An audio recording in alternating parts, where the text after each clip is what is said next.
குடிசைதான் ஒரு புறத்தில் கூறிய வேல்வாள் வரிசையாய் அமைந்திருக்கும் வையத்தை பிடிப்பதற்கும் வெம்பகை முடிப்பதற்கும் வடித்து வைத்த படைக்கலம் போல் மீண்டும் விழும்.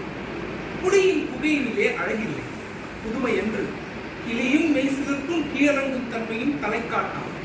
மானத்தின் உறைவிடம் மரவன் மாளிகை இல்லத்து வாயிலே கிண்ணத்து சோற்றோடு வெள்ளத்தை சிறிது கலந்து வயிற்றுக்குள் வழியெழுப்ப கொக்கை வாய்தலை திறந்து பிடியென்னும் எடுத்து போட்டால் பெருநரை கிளறி ஊற்றும்.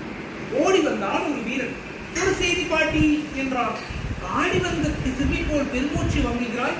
ஆண்மானானி தம்பி, மூச்சுக்கு மூச்சு இடைவெளி ஏற்படட்டும், பின் பேச்சை தொடங்கு என்றால் அந்த கிண்டலுக்கு பேர் போட கேட்ட தமிழச்சி. வேடிக்கை நேரம் இதுவல்ல பாட்டி, உன் வாடிக்கைக்கு நீ விட்டுவிடு. மடிந்தான் உன் களத்தில் என்றால் மனம் முடிந்தது என்றால் காய்க்கிறது. காயம் ஆடுகையில் காய்களை வெட்டுவதுண்டு. களமும் வந்தான். காயம் மார்பிலா முதுகிலா கழறுவாய் என்றான். முதுகில் என்றான். கிழவி குடித்தனல், இதையும் வெடித்தனல், வாளை எடுத்தனல்.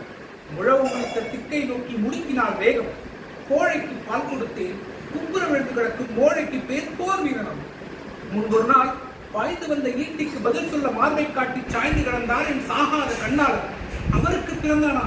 அழா மானம் எங்கே? குட்டிச்சுவருக்கும் கீழாக விழுந்து பட்டான். இமய வரம்பிலே வீரம் சிரிக்கும், இங்கு வீணி நரம்பிலே இசை குடிக்கும். மானம் என்று ஒழிக்கும். மதுவும் சுறாவும் உண்டு வாழும் மானமற்ற வம்சவாணி. ஏடா மரத்தவள் குடியிலே மாசு தூவி விட்டாய். மார்பு கொடுத்தேன், மகனாய் வளர்த்தேன். தின்று கொழுத்த திமிர் பாய்ந்த தோள்கள் எங்கே? தினவெடுக்கவில்லையோ?